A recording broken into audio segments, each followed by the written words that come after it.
عليكم ورحمة الله وبركاته. الله أكبر الله أكبر الله أكبر الله أكبر الله أكبر الله أكبر الله أكبر الله أكبر الله أكبر الله أكبر كبيرا الحمد لله كثيرا سبحان الله بكرة وأصيلا لا إله إلا الله ولا نعبد إلا إياه مخلصين له الدين ولو كره الكافرون لا إله إلا الله وحده صدق وعده ونصر عبده وأعز جنده وهزم الأحزاب وحده لا إله إلا الله والله أكبر الله أكبر ولله الحمد. شكر الحمد لله الحمد لله الذي جعل في السماء بروجا وجعل فيها سراجا قمرا منيرا. أشهد أن لا إله إلا الله وحده لا شريك له وأشهد أن محمدا عبده ورسوله. اللهم صل وسلم وبارك على سيدنا محمد وعلى آله وأصحابه أجمعين أما بعد. قال الله تعالى في القرآن الكريم أعوذ بالله من الشيطان الرجيم يا أيها الذين آمنوا اتقوا الله وقولوا قولا سديدا يصلح لكم أعمالكم ويغفر لكم ذنوبكم ومن يطع الله ورسوله فقد فاز فوزا عظيما. يا أيها الذين آمنوا اتقوا الله حق تقاته ولا تموتن إلا وأنتم مسلمون. أوصي نفسي وإياكم بتقوى الله فقد فاز المتقون. Saudara-saudara sekalian, pendengar sekalian, semoga diberkahi Allah Subhanahu wa taala. Kuliah singkat kita pada kesempatan kali ini adalah memetik hikmah yang sangat bermakna dari peristiwa penyembelihan Nabi Ismail alaihissalam bersama ayahnya oleh ayahnya Nabi Ibrahim alaihissalam. Kita masih dalam bulan Zulhijjah, di mana pada bulan Zulhijjah itu peristiwa kurban disyariatkannya dalam agama kita, ibadah kurban, penyembelihan hewan kurban 10 Zulhijjah. Dibolehkan juga pada 3 hari sesudahnya, 11, 12, 13 Zulhijjah, yaitu hari-hari tasyrik. Saudara-saudara sekalian, Quran surah As-Saffat memberikan suatu kisah kepada kita penyembelihan Nabi Ismail alaihissalam, yang dimana tergambar di situ kepatuhan daripada bapaknya Nabi Ibrahim alaihissalam, kepatuhan bapaknya, kepatuhan anaknya untuk menjalankan perintah Allah Subhanahu wa taala. Ini berpondasi karena kuatnya keikhlasan mereka, karena kuatnya keimanan mereka, karena kuatnya keyakinan mereka, totalitas kepada Allah Subhanahu wa taala. Nabi Ibrahim alaihissalam banyak pujian yang Allah berikan kepadanya. Banyak disebutkan nama Nabi Ibrahim alaihissalam di dalam Quran itu. Maka surah Saffat memberikan cerita sejarah ini, kita ungkap kembali, kita balik kembali sejarah ini. Allah mengatakan falamma balagha ma'ahu as-sa'ya qala ya bunayya inni ara fil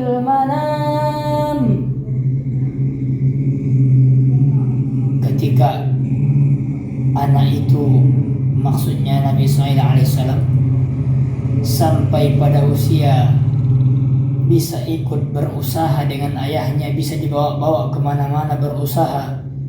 Berkatalah Nabi Ibrahim alaihissalam, ya bunayya, wahai anakku, ya bunayya. Coba kita dengarkan kalimatnya. Bukan wahai Ismail, bukan wahai disebutkan namanya, tidak. Tapi apa status daripada Ismail di sini? Anak. Maka panggilannya wahai anakku, wahai anakku, ya bunayya, wahai anakku.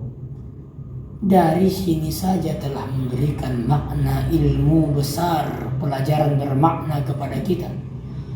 Quran itu tidak mengungkapkan satu kata pun kecuali di balik satu kata itu ada mukjizatnya. Itu Quran itu.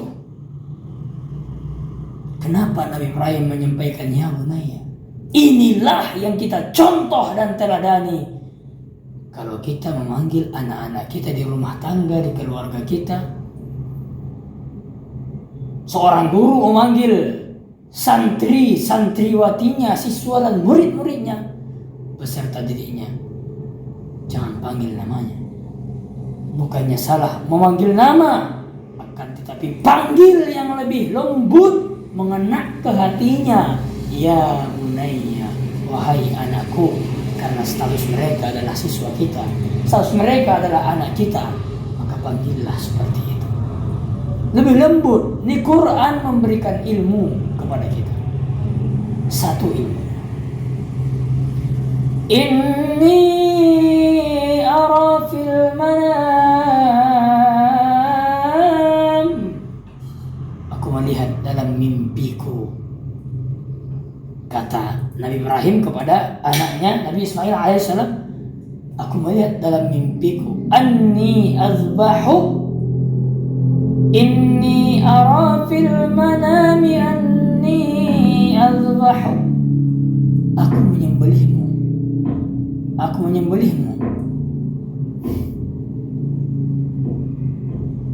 Kemudian ketika Nabi Ibrahim alaihissalam menyampaikan maksud, menyampaikan niat, menyampaikan keinginan, menyampaikan isi mimpinya kepada Nabi Ibrahim, kepada anaknya Nabi Ismail alaihissalam.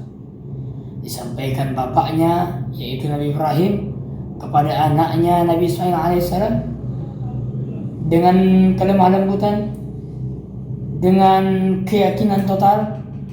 Kemudian kalimat ketiganya, kalimat pertama ya bunayya, kalimat kedua menyampaikan mimpi bahwa akan menyembelih Nabi Ismail alaihissalam.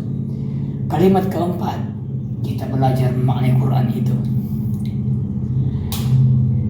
Fanzur madza tara. Maka perhatikanlah, maka pikirkanlah apa pendapatmu wahai anakku. Nabi Ibrahim tidak serta-merta memaksa anaknya. Nabi Ibrahim alaihissalam tidak langsung segera harus, bukan seperti itu. Akan tetapi ia memberikan penawaran untuk mempertimbangkan, untuk berpikir, untuk menyampaikan argumen, pendapat daripada anaknya. Fanzur madza tara. Fanzur madza tara, maka pikirkanlah bagaimana pendapatmu. Seorang anak yang dipanggil dengan lemah lembut, satu, oleh bapaknya, dipanggil dengan lemah lembut, disampaikan maksud tujuannya oleh bapaknya kepada dia. Walaupun isi yang diinginkannya itu adalah menyembelih, disembelih, bukan sekadar mengambil, misalnya meminjam uangnya, menyuruhnya kerja, tidak, tapi nyawanya yang diambil, bukan materi daripada anak itu, bukan keringat daripada anak itu, tapi nyawanya. Menyembelih, anni azbahu, aku menyembelihmu, kata Nabi Ibrahim. Tapi ketika keduanya sama-sama beriman kepada Allah, keduanya sama-sama taat kepada Allah, Lantas anaknya memberikan respon, memberikan jawaban yang sejalan dengan keinginan ayahnya. Luar biasa, Masya Allah subhanahu. Qala, Nabi Ismail alaihissalam memberikan jawaban, berkata, ya abati. Satu makna juga. Tadi ya bunayya, wahai anakku. Sekarang dia memanggil ayahnya ya abati. Bukan wahai Ibrahim, wahai Rasul Allah, wahai utusan Allah, tidak. Tapi ya abati, wahai bapakku, wahai ayahku, wahai abiku. If'al ma tu'mar, lakukan apa yang diperintahkan kepadamu. If'al ma tu'mar, laksanakan apa yang diperintahkan Allah kepadamu. Satajiduni insyaallah minas sabirin. Insyaallah engkau mendapatiku minas sabirin, termasuk golongan orang-orang yang sabar. Ismail sungguh penyabarnya anak itu, memberikan nyawanya agar supaya target menjalankan perintah Allah ini sukses dilaksanakan bapaknya, ayahnya, yaitu Nabi Ibrahim alaihissalam. Inilah contoh keluarga yang menjadi panutan, idola buat kita dalam mengharumkan kehidupan kita. Selamat bahagia dunia dan akhirat. Didasari karena akidah keimanan total kepada Allah, menjunjung tinggi benar-benar perintah Allah daripada semuanya. Bahkan sesuatu yang kita cintai pun, sesuatu yang kita cintai, kita harus korbankan, harus relakan untuk Allah. Bukankah kita memberikan ikrar inna sholati, sholatku, sesungguhnya sholatku, wa nusuki, semua ibadahku, semua pengorbananku, wa mahyaya, bahkan hidupku, wa mamati, matiku. Untuk siapa semuanya? Untuk siapa semuanya itu? Lillahi Rabbil Alamin. Lillah, untuk Allah Rabbil Alamin, penguasa alam semesta ini. Oleh karena itu Allah berikanlah kabar gembira, pemberian terbaik kepada Nabi Ibrahim alaihissalam. Bahkan juga akan diikutkan kepada keluarganya. Kalau dia diangkat, maka keluarganya pun akan terangkat. Kalau namanya diharumkan, maka nama keluarganya pun akan harum. Allah abadikan karena ia telah lolos daripada ujian yang besar itu. Ujian yang nyata, ujian yang besar itu, cobaan yang nyata, cobaan yang besar itu, menyembelih anaknya semata-mata mengikuti menjalankan perintah Allah Subhanahu wa taala. Allah berikan kabar yang pertama, wa fadainahu bidzibhin 'adzim.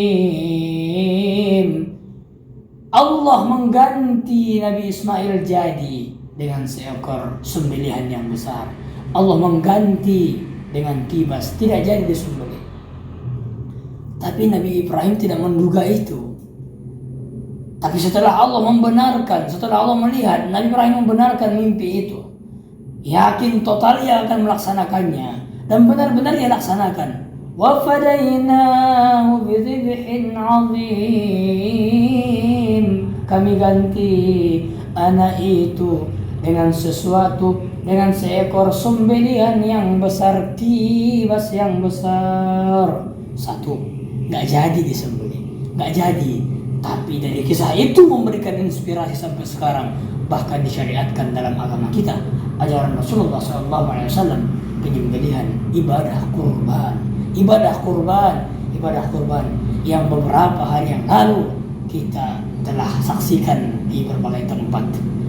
Yang kedua, kabar gembira yang Allah berikan kepada Nabi Ibrahim alaihissalam adalah wa tarakna alaihi fil akhirin. Harum nama Nabi Ibrahim alaihissalam Ibrahim alaihissalam. Kami jadikan pujian baginya, kami abadikan pujian baginya daripada kepada orang-orang yang datang di hari kemudian, yaitu kita umat yang terakhir, umat akhir zaman. Tapi nama Nabi Ibrahim alaihissalam harum di dalam telinga kita, karena Allah memang sengaja kami abadikan untuk Ibrahim pujian bagi orang-orang yang datang di kemudian hari. Itulah yang kedua, kabar gembira. Yang ketiga apa? Yang ketiga apa? Allah langsung memuji, memberikan salam, ucapan salam, memberikan salam, ucapan selamat. Salamun ala Ibrahim, keselamatan, salam sejahtera, salam keselamatan bagi Nabi Ibrahim alaihissalam. Allah yang memberikan statement itu langsung. Mari kita lihat nanti surah As-Saffat. Demikian sebagai kuliah singkat kita pada kesempatan yang berbahagia kali ini. Semoga bermanfaat buat kita sekalian. Salah khilaf kami mohon maaf. Semoga Allah berkahi. Kemudian petikan daripada hikmah yang bisa kita ambil, jalankan perintah Allah, apapun dan segala larangannya sekecil apapun jauhi, dengan keyakinan total kepada Allah bahwasanya Allah adalah Maha memberikan hikmah kepada kita semata-mata karena Allah kita melakukannya. Jangan ragu-ragu, jangan bimbang. Kecintaan kepada Allah, pengorbanan kepada Allah di atas segala pengorbanan yang lainnya. Bahkan kita harus mengorbankan yang paling kita cintai. Baru itulah disebutkan kita orang-orang yang beriman yang benar. Yang kita cintai, apa yang kita cintai, maka jangan sempat melebihi cinta kita kepada Allah. Cinta kepada Allah adalah cinta paling tinggi. Cinta kepada Rasulullah adalah cinta paling tinggi dibanding segala cinta-cinta kita yang ada. Demikian, astaghfirullahaladzim. Wassalamualaikum warahmatullahi wabarakatuh.